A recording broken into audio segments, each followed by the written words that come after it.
Olá, irmãos. Ei, estamos aqui de novo. Graças ao Senhor. O Senhor é bom. Amém. Senhor, nós te pedimos, no nome de Jesus, aquele de quem nós estamos procurando entender as profecias, a sua fala, sua pregação. Agora temos aqui, Senhor, essa oportunidade de entrar naquilo que é o ápice da sua fala, ponto culminante onde ele queria chegar em toda a sua fala. Nós te pedimos que tu nos ajudes. Nós te pedimos que teu Espírito esteja nos dando a dose exata que necessitamos para compreender, para abraçar com fé, com esperança, para que a palavra do teu Filho, que estamos meditando aqui, ela nos atraia e nos leve à santificação das nossas vidas e à consagração e contínua e crescente das nossas vidas à tua vontade e ao teu serviço. Em nome de Jesus nós te pedimos, Senhor. Amém, Senhor. Aleluia. Vamos lá então, irmãos. Nós aqui cortamos o chat de novo. Cremos que é melhor ficar sem. Deixamos um pouquinho, os irmãos meio que puderam se ver, dizer um olá aí, mas tivemos que cortar por causa dos problemas que nós tivemos ontem. Bom, irmãos, finalmente, depois de termos avaliado as possibilidades que existem quanto ao arrebatamento e termos entendido que o arrebatamento vem imediatamente após o aparecimento nos céus do Filho do Homem. E temos já uma pergunta importante já respondida. Analisamos algumas opções teológicas, históricas, e nos sentimos completamente seguros com aquilo que vemos na simplicidade do que Jesus fala aqui em Mateus 24. E graças a Deus, porque que Jesus não é apenas um mestre, Jesus é o mestre dos mestres. Ele sabe mais do que Paulo, sabia mais do que Daniel e do que todos os demais. Graças a Deus. Agora, irmãos, nós passamos então a entrar na parte seguinte, né? Já comentamos um pouco o que Jesus disse aqui, quando fala de novo sobre que ele vem como ladrão, né? E agora nós vamos entrar na parte de aplicação. O mestre deu a explicação, respondeu a pergunta dos discípulos. Agora ele vai começar a falar coisas que os discípulos não perguntaram. Ele vai acrescentar. Dá para entender na mente de nosso Senhor como toda essa jornada de explicação, respondendo a pergunta dos discípulos, tinha um alvo maior do que simplesmente responder a pergunta deles. O alvo ia muito além. E agora nosso mestre vai fazer aquilo que ele sempre fazia. Ele explicava e ele aplicava. Ele explicava e ele aplicava. Agora nós vamos vê-lo aplicando. Então, eu quero chamar a atenção dos irmãos para o primeiro versículo da aplicação, embora no versículo 42 ele já tenha anunciado, portanto, vigiai. Né? Mas como é que é vigiar? O que eu tenho que vigiar?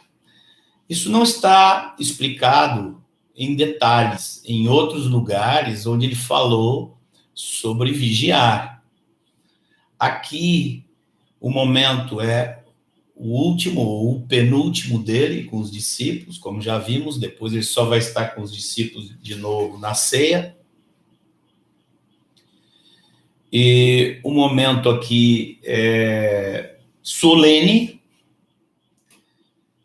e ele agora vai fazer uma aplicação às nossas vidas e explicando um pouco mais o que pertence a todo esse universo de vigiar. Por que vigiar? Lembra, irmãos, vigiar está relacionado com o tempo que passa. Você pode estar muito bem hoje, mas amanhã é outro dia, o tempo passou. A vigilância de hoje, ela só é respaldo para você amanhã vigiar outra vez. Então, Jesus vai procurar explicar com maior detalhe como é que as coisas acontecem no coração humano com o passar do tempo, quando o tempo passa. Tá? Então, nós vamos ver aqui agora 3 parábolas. A primeira parábola, embora aqui, isso aqui não faz parte, esses títulos em negrito aí não fazem parte do texto sagrado, vocês todos sabem disso, né? Aqui diz parábola do servo mau, mas ele começa falando quem é, pois, o servo fiel, né? E depois fala de um servo fiel e do servo infiel. A parábola das 10 virgens e a parábola dos talentos. Nós não vamos analisar uma por uma dessas parábolas. Não é nosso propósito aqui. E talvez pode chegar um momento em que a gente se dedique a fazer uma gravação, uma live sobre cada parábola, né? Embora eu pense que o mais importante no momento seria a parábola das bodas, né? Se eu fosse fazer uma gravação. Mas aqui nós podemos usar de um recurso que é juntar as 3 parábolas e ver o que tem de comum nas 3 parábolas. Né? Eu quero falar aqui das 3 parábolas e daquilo que aparece nas 3 parábolas, demonstrando que com as 3 parábolas Jesus está querendo nos avisar da mesma coisa, querendo nos ensinar a mesma coisa, querendo nos advertir a mesma coisa, nas 3 parábolas, embora em cada uma delas ele esteja falando de um aspecto distinto, né? Mas as 3 têm a ver com vigilância. Essa comparação que eu vou fazer, vocês me conhecem, vocês sabem que eu gosto muito, é meu costume dar o crédito para quem quando eu vou falar alguma coisa, se eu aprendi ouvindo, estudando outro irmão, eu gosto de dar o crédito, né? Vocês me viram fazendo isso inúmeras vezes, tanto com relação ao Moacir, como em relação ao Ivan Baker, como em relação a pastores em Porto Alegre, como em relação a alguém que eu tenha lido alguma coisa num livro, né? E eu quero dizer para os irmãos que isso que eu vou compartilhar, esse detalhe sobre a conjugação das 3 parábolas, eu aprendi isso aqui, achei muito precioso, me pareceu, para a minha vida foi de grande valor, né? Eu aprendi com esse irmão inglês que se chama David Paulson, e algum dia, provavelmente, alguns livros dele vão ser traduzidos em português e vocês vão ter a oportunidade de confirmar Isso aqui eu aprendi lendo os ensinamentos desse irmão. O que temos de comum nas três parábolas? Primeiro, vamos observar aqui. Nas três parábolas, nós temos a situação semelhante de que tem uma pessoa importante, o personagem principal da parábola é uma pessoa que se ausentou. É alguém que deixou algo, deixou alguma tarefa, que tinha algum tipo de relacionamento com a pessoa envolvida e, de repente, se ausentou. Foi embora e é esperado que ele retorne. Está nas três parábolas aparecem esses ingredientes. Nas três parábolas, nós vamos ver que tem dois tipos de comportamento diferente em relação a essa pessoa.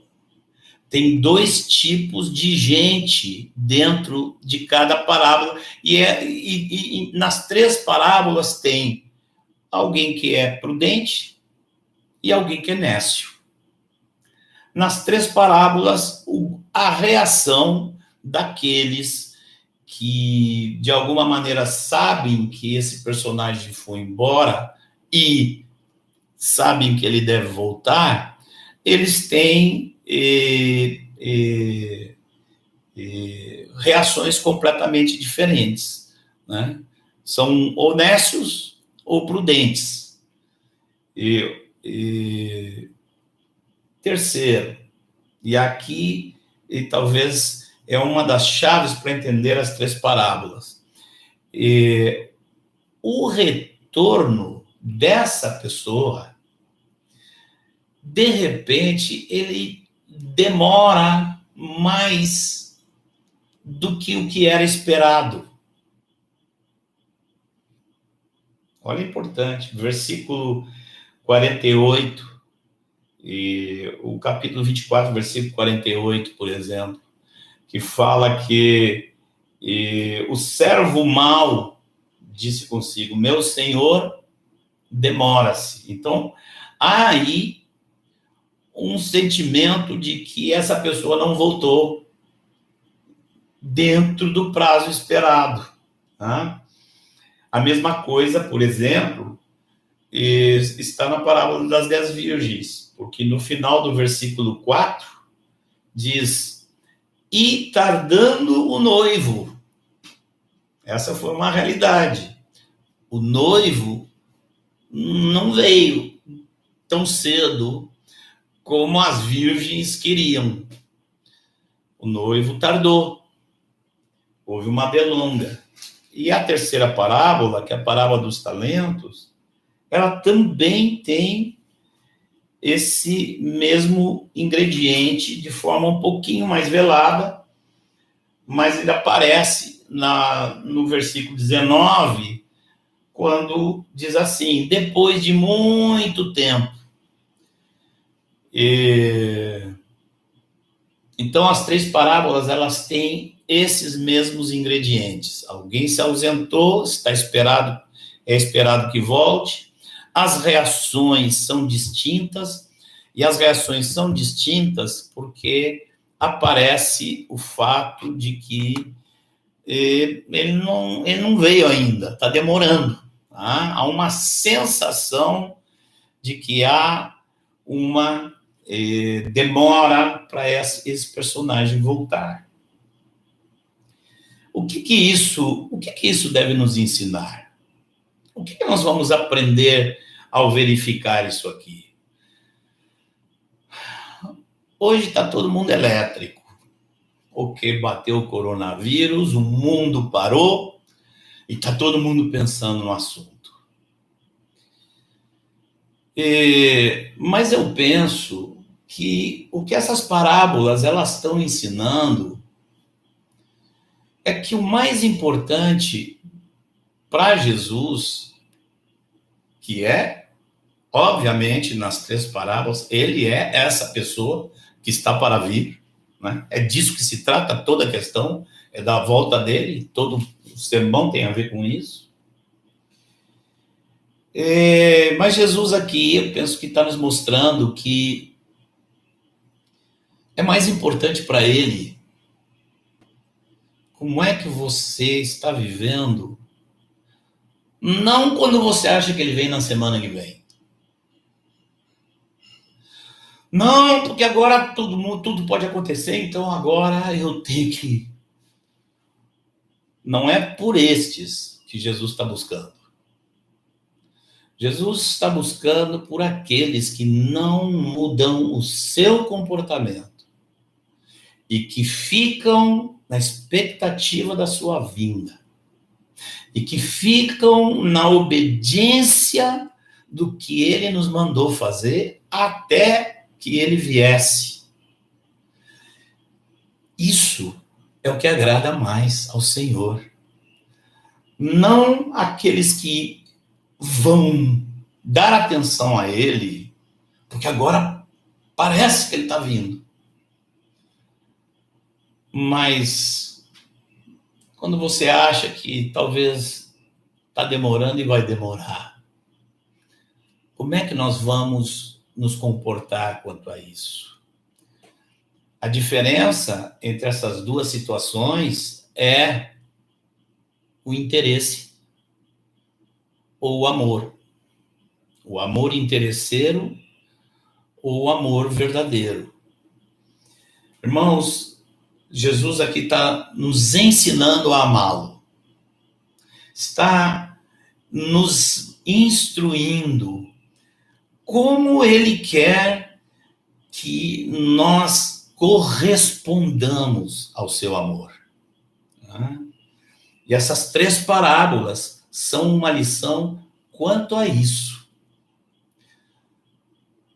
Como amar esse Jesus que está demorando para vir? Quantas vezes nós dizemos, Senhor, ainda não estás vindo? Senhor, mas nós não vamos mudar. Aqui na primeira parábola, fala de um servo dele, que ele confiou os seus conservos. Ele está falando aqui daqueles que dentro da casa de Deus recebem responsabilidade por outros. Está falando não apenas de pastores, de mestres, mas está falando de todos nós, está falando da responsabilidade nossa uns com os outros nas juntas e ligamentos. Está falando de nosso cuidado com os irmãos. Aqui fala de um servo que o fiel e prudente que o Senhor confiou para dar-lhes o sustento a seu tempo. Sustentar os servos do Senhor com a palavra de Deus é amor a Jesus. Pedro, tu me amas, Pedro? Pedro, você caiu, você tropeçou, você me negou, vamos começar de novo. Mas agora é o seguinte, Pedro, tu me amas? Senhor, é claro que eu te amo, Senhor. Pedro, apacenta minhas ovelhas, cuida das minhas ovelhas, e dá o sustento às minhas ovelhas. Esse é amor ao Senhor que está aqui nessa parábola.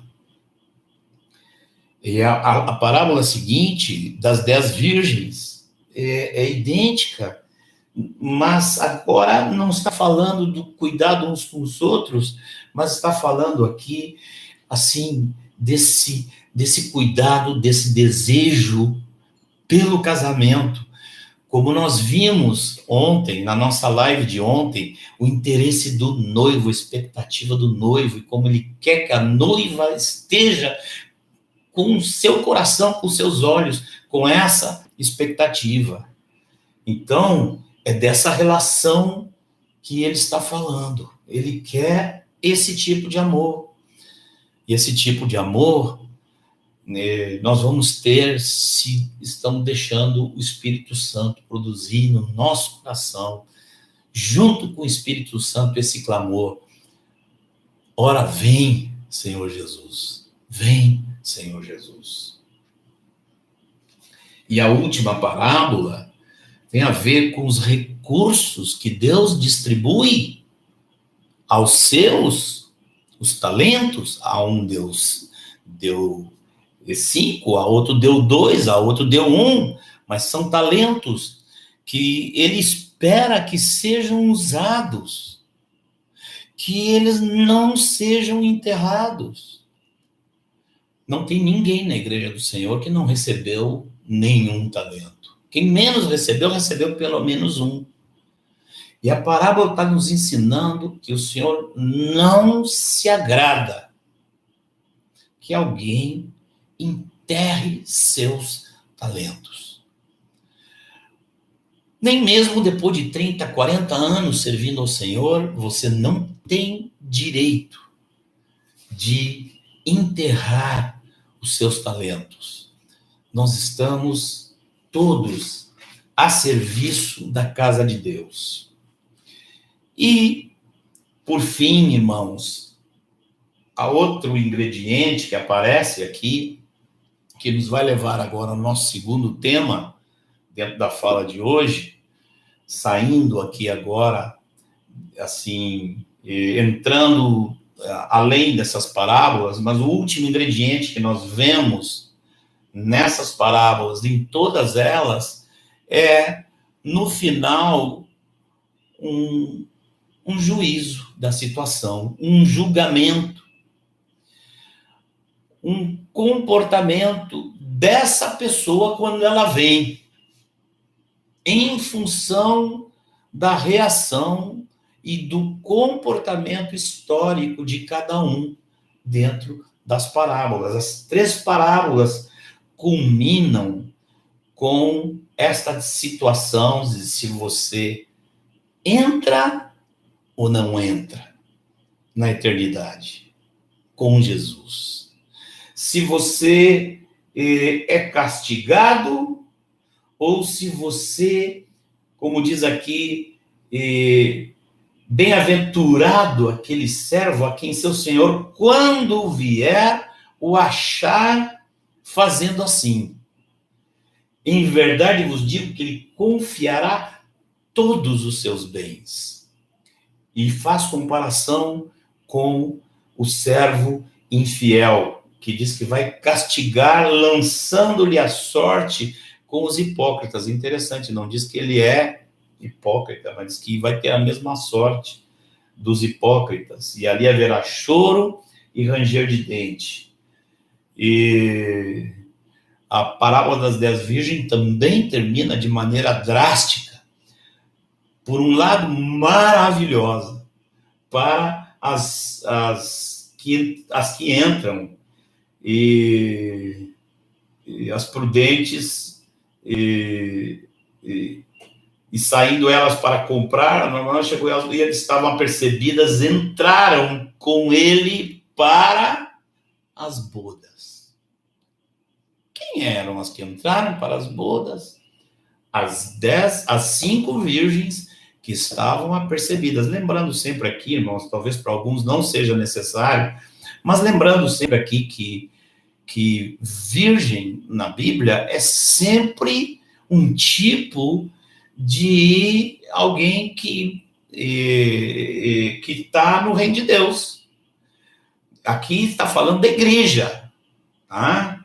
E alguém pode questionar, não está na igreja, mas não está no reino de Deus. Bom, está contado entre os fiéis, porque senão Jesus não está falando aqui do mundo, porque se estivesse falando do mundo, Jesus não ia citar 10 virgens, ele ia dizer 5 virgens e 5 prostitutas, porque nas escrituras, quando aparece a mulher virgem é tipo daquilo que foi santificado, purificado, e a prostituta é um tipo da promiscuidade do mundo. Mas, no fim, 5 ficam de fora. A mesma coisa ocorre na parábola dos talentos, né? Que fala do servo inútil que enterrou seu talento. Deus o deu condições de ser útil. Deus lhe deu talento para ser útil. Não é que não deu, Deus deu. E ele escondeu. Ele fez pouco caso daquilo que Deus tinha entregado em suas mãos. Uau! E aqui então nós temos uma cena de julgamento. No versículo 30 fala também: e o servo inútil lançai-o para fora nas trevas. Ali haverá choro e ranger de dentes. Isso nos coloca direto na questão da eternidade. Nos encaminha direto para o assunto da vida futura, a vida final, vamos dizer assim. Não quero chamar agora de vida eterna, porque depois vocês vão entender por quê. Porque a vida final tem 2 tipos de vida.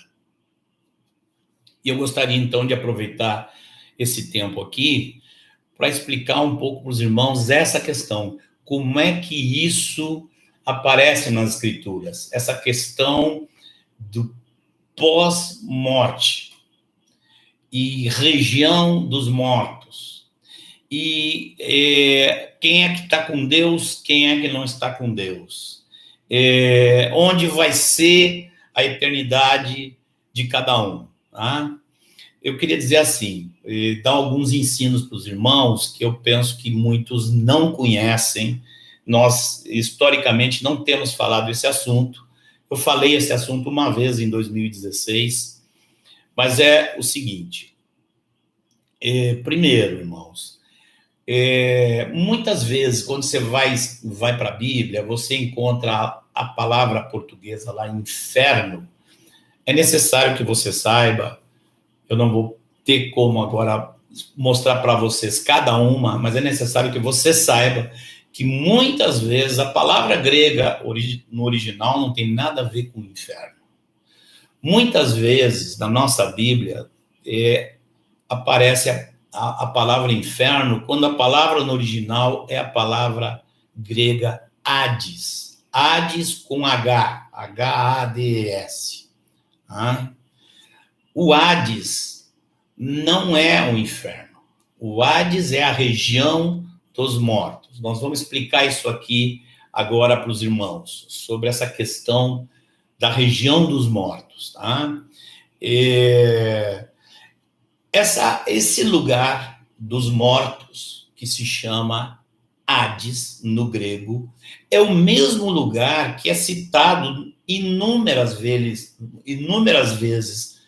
no Velho Testamento, só que com outra palavra, com a palavra hebraica, que era Sheol, ou em algumas traduções, em português colocam Seol. Tá? O que é o Sheol? O Sheol é o lugar nas regiões inferiores da terra para onde iam todos os mortos, tá? No Velho Testamento.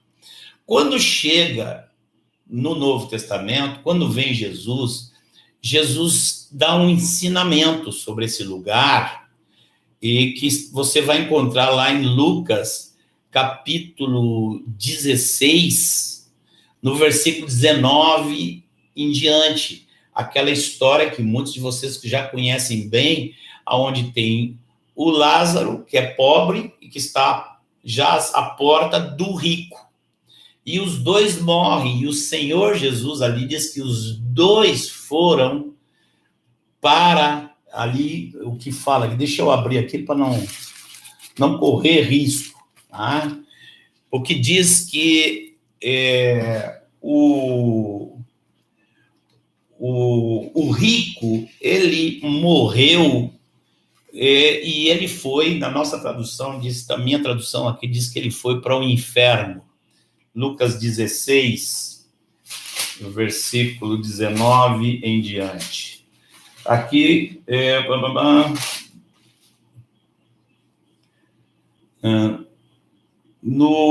no versículo 23 diz assim: no inferno, estando em tormentos. A palavra aí não é inferno, irmãos, aí é no Hades. Tá? Isso aqui, primeiro, não é uma parábola. Não é uma parábola.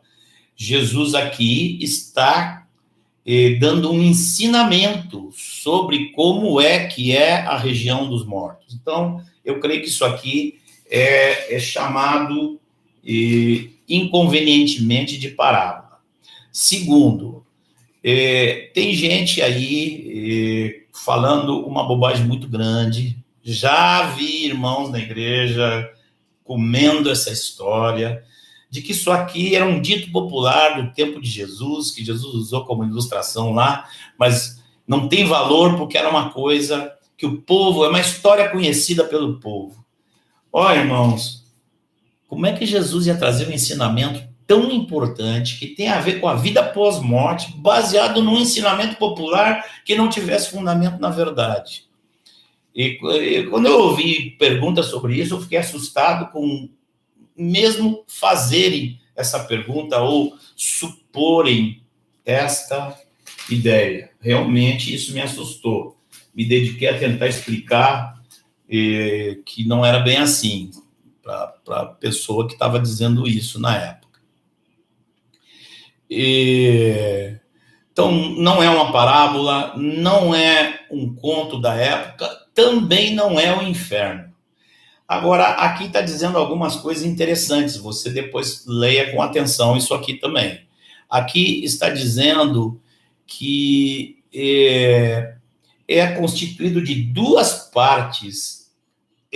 Uma parte era um lugar de tormento, aonde foi o rico, e a outra parte, aonde estava Lázaro, diz ali que era o seio de Abraão. E um podia ver o outro, não podia se transpor de um lado para o outro. Tá? E no versículo 26 fala que Lázaro responde, Abraão responde que tem um grande abismo entre um e o outro.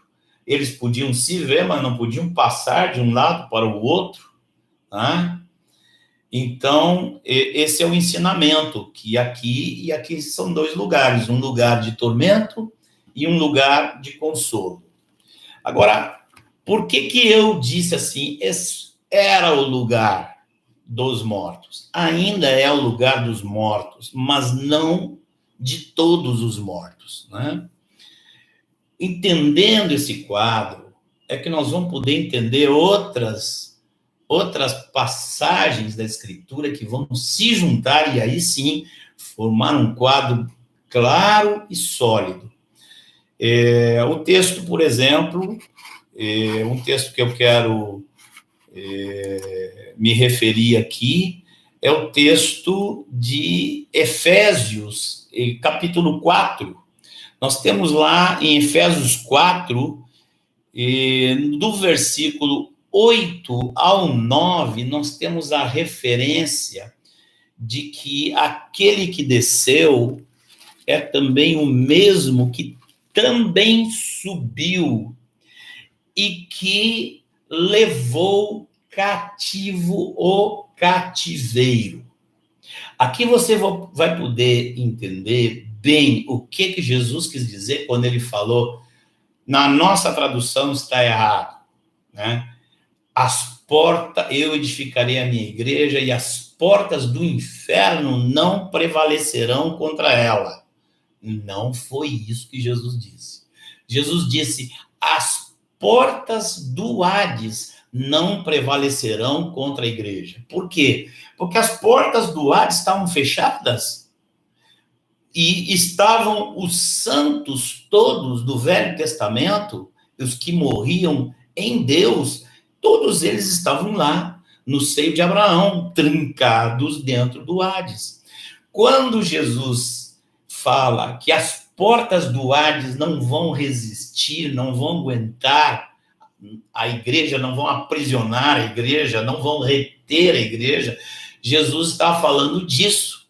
Jesus estava falando do fato que quando ele morresse, ele ia descer às regiões inferiores da terra, ele ia depois subir aos céus, e quando subisse, que diz lá em Efésios, levou cativo o cativeiro. Você pode entender agora por que Jesus disse sobre que as portas do Hades não vão prevalecer contra a igreja? Ele estava fazendo uma promessa que já se cumpriu. Quando Jesus subiu, ele pegou o seio de Abraão inteiro e levou para cima com ele. Por quê? Porque ele ainda não tinha preparado o lugar. Lembra da nossa mensagem de ontem? Ninguém ali que estava no Hades, nem os que estavam no seio de Abraão, podiam subir, porque não podiam chegar na presença de Deus, porque Jesus ainda não tinha oferecido o seu sangue no altar, e não feito por mãos humanas. O altar celestial, onde Jesus foi e apresentou ao Pai o seu sangue por todo esse povo. Então, Jesus leva cativo o cativeiro, tá? Combina também com isso você juntar a palavra que Jesus deu para o ladrão da cruz com uma palavra que depois aparece. Essa palavra é uma palavra persa, né? Que aparece 3 vezes na Bíblia. É uma palavra persa que Jesus usou com um ladrão. Jesus falou com um ladrão, usou a palavra persa paradeisos.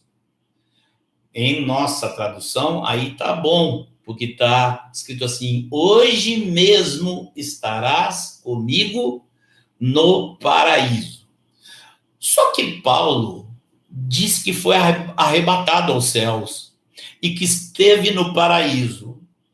Como é que encaixa essas duas coisas? É simples demais, porque o paraíso, no dia que Jesus estava morrendo, e disse para o ladrão: hoje mesmo estarás comigo no paraíso, é porque o paraíso estava lá embaixo.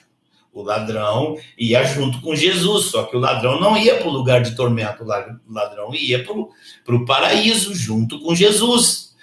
E é óbvio que o paraíso estava lá embaixo, por quê? Porque Jesus disse: hoje mesmo estarás comigo no paraíso. Ora, se Jesus subiu aos céus, se Jesus ressuscitou só 3 dias depois, e daí subiu aos céus, como é que o ladrão ia estar com ele no paraíso? Porque o paraíso estava lá embaixo, e quando Jesus levou o cativeiro, levou o paraíso, então, para as alturas. Essa palavra, ela aparece, então, no testemunho de Paulo, em 2 Coríntios 12, 4, e aparece também em Apocalipse, capítulo 2, versículo 7, quando fala da árvore da vida que está no paraíso. Então, irmãos, daí nós podemos tirar uma conclusão simples, tá? E assim, depois que entrou a morte no mundo, a situação humana se tornou da seguinte maneira: todo homem tem que passar por 3 fases, com exceção daqueles que vão ser arrebatados, tá? Mas nós temos um primeiro momento da vida, aonde nós somos, vou usar uma palavra aqui que não confundam com a palavra outra que não é a mesma. Todo homem, quando nasce, ele é incorporado. Nós somos um espírito, alma unido que vive de maneira integral como uma coisa só, num corpo físico. Quando a morte entrou no mundo, ela produziu o quê? A separação. A separação dessa parte física da parte que é, vamos dizer assim, não física, espiritual, alma, né? A palavra de Deus fala lá no 5º selo sobre as almas daqueles que estão diante do trono de Deus, clamando por vingança, as almas dos decapitados, está escrito lá, né? Então, quando a morte entra, ela produz essa ruptura, que nunca foi programada por Deus, essa ruptura entre corpo e alma. Tá? Isso é a morte. Então, quando nós morremos, existe essa ruptura. E há um terceiro estágio que está reservado para toda a raça humana, que é a ressurreição.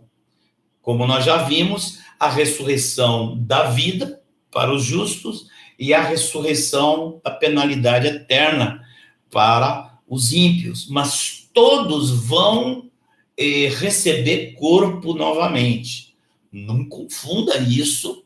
Não diga por aí que Marcos anda falando em reencarnação. Não confunda, são duas coisas completamente distintas. A reencarnação fala de você morrer e depois reencarnar num outro corpo perecível aqui na Terra de novo. Não tem nada a ver com o ensinamento bíblico. Tá? Jesus é a primícia dos que dormem, porque Jesus é o único ser humano que já passou pelas as três fases. Jesus nasceu, ou seja, o Verbo eterno e Deus eterno se fez carne e habitou entre nós, cheio de graça e de verdade. Jesus morreu, ou seja, a sua alma foi separada do seu corpo, o seu corpo ficou na tumba e ele desceu, né? E inclusive pregou, né? Lá nas regiões inferiores da terra. Ele então ressuscitou, ele é o único, a única pessoa, o único homem que já passou pelas três fases, se chama Jesus. Agora, assim, voltando aqui a essas profecias de Jesus, unindo com outros lugares onde Jesus mesmo falou, ele sim, falou do inferno. Dizer assim para vocês, a palavra grega que pode ser traduzida como inferno é a palavra Geena. E Jesus, amados, foi a única pessoa em toda a Bíblia que usou essa expressão do Geena como castigo eterno. Ninguém mais. Nenhum outro, nem profeta, nem apóstolo, nem ninguém usou essa expressão Geena. Esta, sim, a tradução dela é inferno, porque o Geena é uma figura que Jesus toma de uma realidade em Israel, porque atrás dos muros de Jerusalém havia um vale, e praticamente um precipício, um lugar fundo, aonde estava sempre o fogo aceso, o tempo todo. E ali todo o lixo da cidade era jogado ali, os cadáveres dos animais eram jogados ali, e mais, os corpos dos crucificados. Os crucificados eram jogados lá, naquele lugar. Então, Deus providenciou aqueles que foram lá, recolheram o corpo de Jesus e colocaram numa tumba para que o corpo de Jesus não fosse queimado lá, porque havia uma promessa: não permitirás que o teu santo veja a corrupção. Ou seja, o corpo de Jesus não se decompôs, não entrou em estado de putrefação, como acontece com o corpo de todos os demais que morrem. Vamos chamar atenção de novo para isso. Jesus foi o único que falou do Geena. Jesus foi o único que falou. Tiago usa a palavra Geena uma vez, mas ele não está falando de destino eterno. Quando ele fala da língua, que ele diz que a língua põe em chamas toda uma existência, e é ela mesma posta em chamas pelo inferno, né? Então, Tiago usa a expressão Geena aí para demonstrar que a origem dos pecados da língua é uma origem infernal, mas ele não está falando de destino eterno. O único que falou de Geena como destino eterno foi nosso Senhor Jesus. E deve nos chamar a atenção o fato que Deus deixou para a pessoa mais amorosa que já teve na Terra. Para o único que é justo e perfeito, poder falar desse assunto, poder falar sobre o destino eterno no lago de fogo. Essa verdade depois, ela ressurge lá no Apocalipse de Jesus Cristo, né? Que foi escrito por João, mas começa escrito assim, Apocalipse de Jesus Cristo, quer dizer, revelação de Jesus Cristo. Então, Jesus foi o único que falou. Agora nós queremos observar mais um ponto. E esse é forte. É forte. Com exceção de 2 vezes, em todos os ensinamentos de Jesus, com exceção de 2 vezes, todas as outras vezes que Jesus mencionou o tormento nesse lugar, onde o fogo não se apaga, dizia ele. E vamos falar assim, na grande maioria das vezes, com exceção de 2, Jesus estava falando para os discípulos. Essas parábolas aqui demonstram esse ensino de Jesus. Jesus aqui estava falando para os discípulos. Os discípulos eram aqueles que tinham sido libertados. Nós somos aqueles que fomos libertados desse destino. E Jesus, o que está nos ensinando com as parábolas é: você tendo sido libertado disso, cuida. Abre os olhos. Ame a Deus. Ame a mim. Ame ao noivo. Obedeça. Apacenta as minhas ovelhas. E não enterra teus talentos. Te enche de óleo o tempo todo. Esteja com tua lâmpada acesa. Anda no Espírito. Depende do Espírito. Isso é o que Jesus está dizendo para o seu povo. Deve nos chamar a atenção isso, irmãos. Que essas parábolas foram dadas para a igreja. E que Jesus, quando falava do destino eterno, ele advertia seus discípulos para que eles não fossem parar nesse lugar. E aqui depois Jesus une essas parábolas todas numa única profecia. Vamos olhar essa profecia e depois vamos olhar um texto final para a gente encerrar a nossa conversa de hoje. Mas assim, irmãos, a profecia começa no versículo 31. Tem a ver com juízo. Tá? Em algum momento eu vou procurar gravar um vídeo para aqueles que não sabem ainda o que é o efeito montanha nas profecias. Eu até fiz um desenhozinho aqui para ajudar. As profecias têm muito disso aqui, ó. O profeta está vendo aqui numa época, está enxergando um momento futuro aqui, e muitas vezes ele está vendo junto com esse momento futuro, ele está vendo um outro momento futuro que às vezes tem 2000 anos de diferença entre um e o outro. É interessante demais estudar isso nas escrituras, porque as escrituras estão cheias de profecias assim. E quando você entende isso, você fica muito mais capacitado para poder entender e interpretar as profecias, né? Aqui vai poder nos parecer que esse julgamento aqui todo é feito no mesmo momento. Jesus, em João, falou da ressurreição para a vida eterna e para a ressurreição do juízo, mas depois nós vimos que em Apocalipse mesmo Jesus mostrou que tinha 1000 anos entre uma e outra. Tá?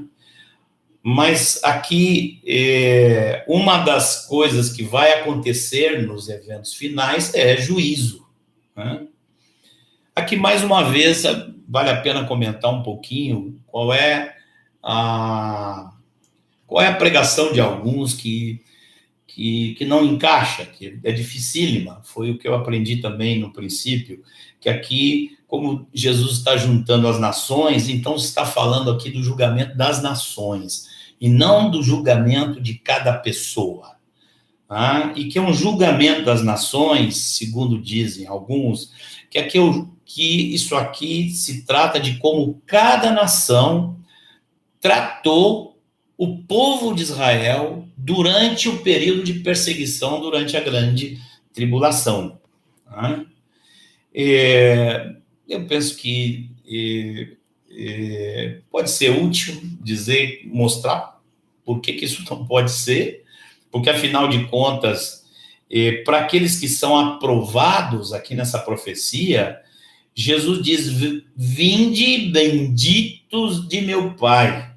Jesus não diria isso para as nações. Ora, a igreja já está arrebatada, as nações, segundo a teoria, né, a igreja já estaria arrebatada, as nações estão perseguindo Israel, Israel está sofrendo, e agora vai ter um julgamento das nações, que é como foi que cada nação tratou Israel durante esse período. Como é que Jesus ia dizer para essas nações, para alguém dizer, vinde benditos de meu Pai? Isso aqui é uma coisa pessoal, isso aqui tem a ver com a glória eterna, isso aqui não tem nada a ver com um julgamento de uma nação. O que mais poderíamos dizer? Precisamos entender aqui quem são os pequeninos irmãos. Ora, se não são os judeus os pequeninos irmãos de Jesus, e não são, porque em nenhum lugar dos evangelhos Jesus os chama de pequeninos irmãos, em nenhum lugar. Então, se não são os pequeninos irmãos, quem são? Meu irmão, se você está numa sala aí, e você está com sua esposa do lado, olha para ela é a sua pequenina irmã. Se você, minha irmã, está com seu marido do lado, olhe para ele é o seu pequenino irmão. Olhem para os filhos de vocês, são seus pequeninos irmãos. Olhemos para a cristandade toda, quem são os pequeninos irmãos de Jesus? Irmãos, a resposta é tão simples, tão simples. Ele é o primogênito, ele é o nosso irmão mais velho, ele é o unigênito, porque ele é o único que desde o princípio tem a natureza de Deus, e vem de Deus, e é Deus. Nós somos os filhos adotados, nós fomos adotados pelo amor do Pai, que nos foi dado em Cristo Jesus. E todos nós somos pequeninos irmãos. Eu hoje passei meu dia inteiro pensando em você. Você que está aí me ouvindo. Passei o dia inteiro orando, meditando. Eu gastei quase 6 horas tomando notas para essas 2 lives que eu ia fazer. Sabe por quê, meu irmão? Porque você é meu pequenino irmão. Você é minha pequenina irmã. Os filhos de Deus são os pequeninos irmãos de Jesus. E Jesus está falando aqui de necessidades exponenciais. Jesus está falando de nossos pequeninos irmãos que muitas vezes não têm o que comer. Jesus está falando de pequeninos irmãos que, por causa do seu nome, muitas vezes foram parar na cadeia. Jesus está falando dos pequeninos irmãos que estão completamente à mercê, estão nus. Jesus está falando disso. E mais uma vez, Jesus está falando de amor. E Jesus, amor, irmãos, depois nós vamos talvez falar só sobre isso em algum momento também. Amor não é um sentimento. Sentimentos ajudam. O amor de Deus pelo mundo não tinha sentimento nenhum. O sentimento de Deus pelo mundo é de ira. A ira de Deus se manifesta do céu contra toda impiedade e perversão humana.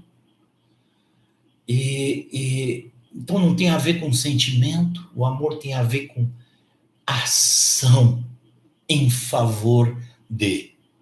É disso que Jesus está falando. Ou seja, essa profecia de Jesus aqui, ela amarra e encaixa todas as parábolas que nós vimos antes aqui.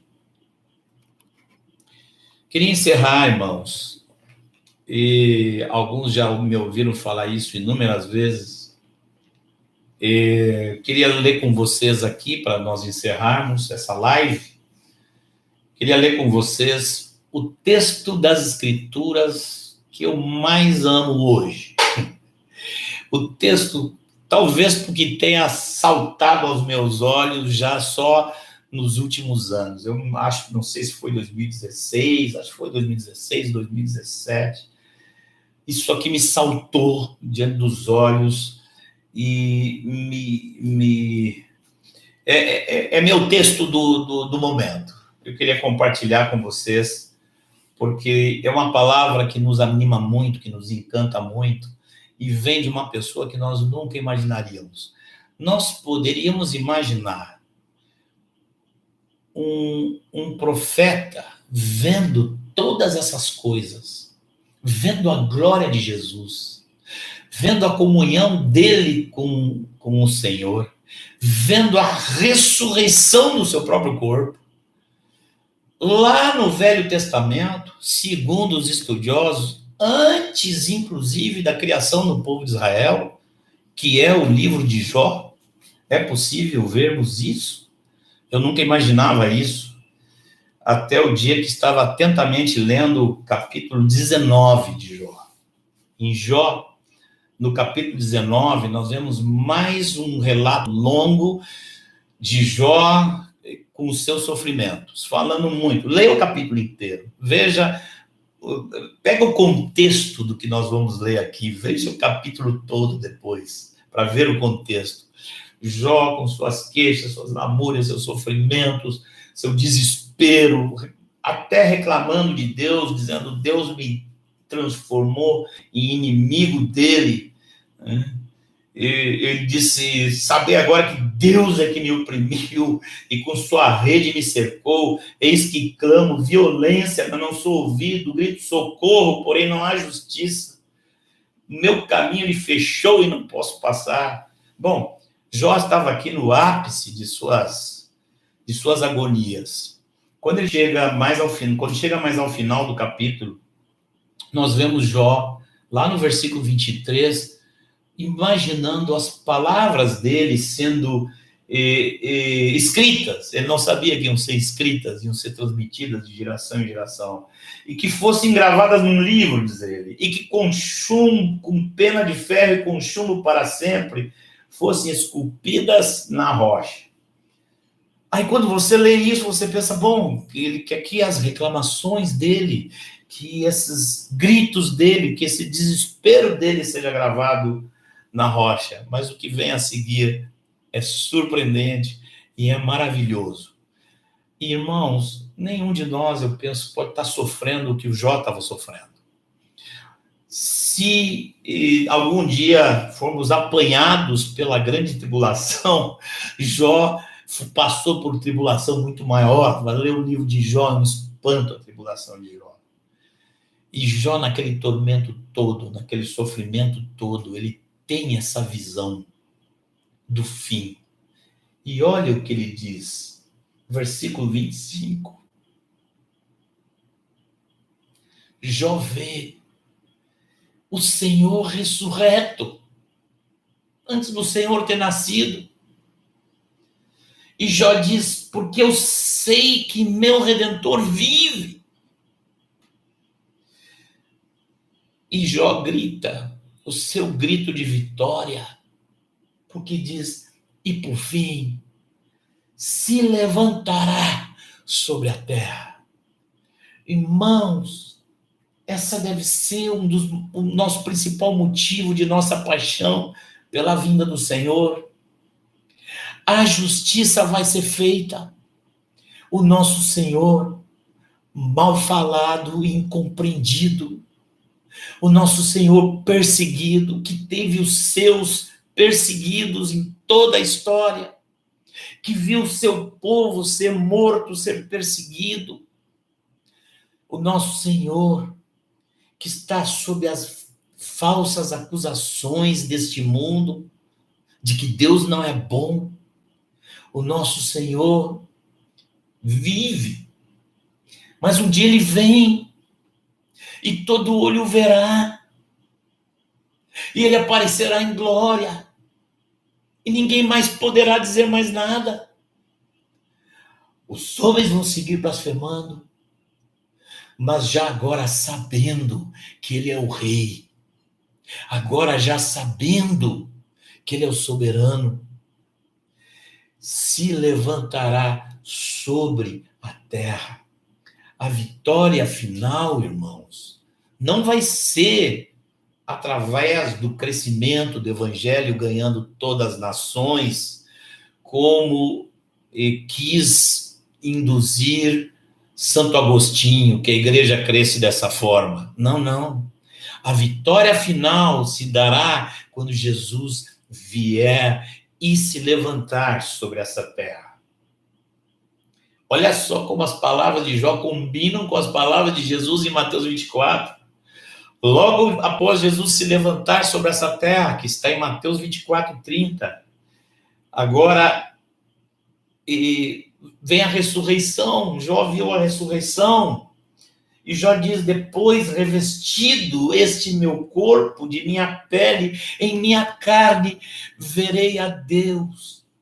Olha, irmãos, o desejo da virgem pura, o desejo da virgem prudente aparecendo aqui na vida de Jó. Jó dizendo, eu vou ver Deus, eu quero ver Deus. O clamor dele aqui já não era mais nem porque Deus o livrasse daquelas aflições. O clamor do coração dele era, vou ver Deus. Olha o que ele diz no versículo 7. Vê-lo-ei por mim mesmo. Os meus olhos o verão e não outros. E olha como ele termina. De saudade me desfalece o coração dentro de mim. Irmãos, nós somos bem-aventurados, irmãos. Nós somos o único povo do mundo que tem o direito de ter saudade do futuro. Eu quero convocar você a vir no mesmo espírito que atuou na vida de Jó, para você ter saudade do futuro, para você colocar os seus olhos nas coisas lá do alto, onde Cristo vem. E quando ele se manifestar, nós seremos manifestados com ele em glória. E aí está nosso coração, aí está a âncora da nossa fé. Essa é a âncora da minha fé.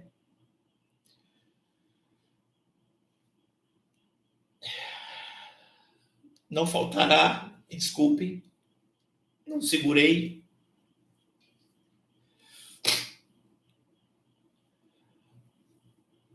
Não faltará aqueles que, vendo a nossa pregação sobre as parábolas, queiram dizer que nós estamos falando que a salvação é pelas obras. antes de encerrar, quero dizer uma palavrinha rápida sobre isso. Não vai faltar isso. Em vários lugares eu já fui acusado de estar pregando salvação pelas obras.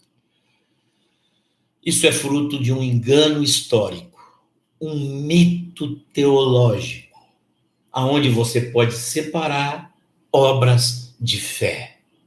Na Bíblia não existe isso. Não existe obra dos santos que agradem a Deus que não seja produto da fé. E não existe fé verdadeira que não produza obras. E o Senhor nos manda vigilantes para seguir nas boas obras. Por quê? Porque nós podemos praticar boas obras pela fé. Nós não apenas fomos salvos por uma fé do passado, nós temos uma fé no presente que segue fé viva.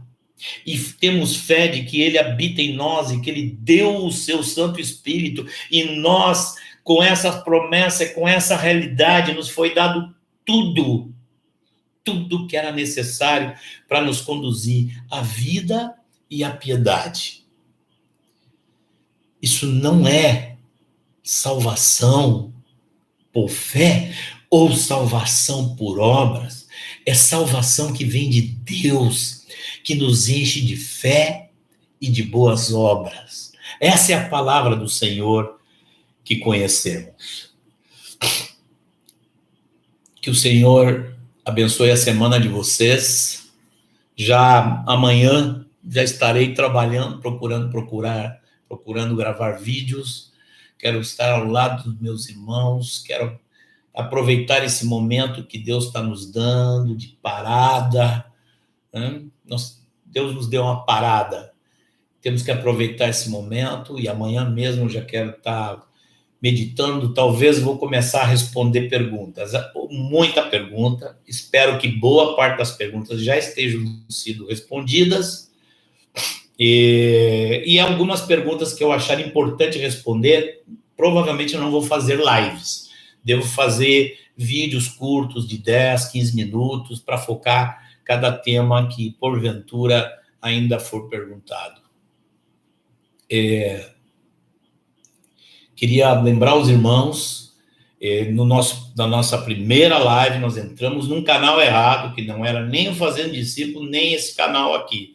Muita gente se inscreveu naquele dia. Aquele canal tinha uns 9 inscritos, no mesmo dia já tinha quase 3 mil. Mas o meu canal, onde vocês estão agora, é o canal que já tem bem mais inscritos. E se você dá uma checada aí, porque você se inscrevendo, você dando o seu joinha aí, o seu ok, né? Você ativando as notificações, você vai estar cooperando para que essa mensagem se espalhe o máximo possível. Amém? Que o Senhor dê uma semana de vitória, uma semana de comunhão com Ele, uma semana de revelação dEle, uma semana de conhecimento dEle a cada um de vocês, meus amados. No nome de Jesus. Amém?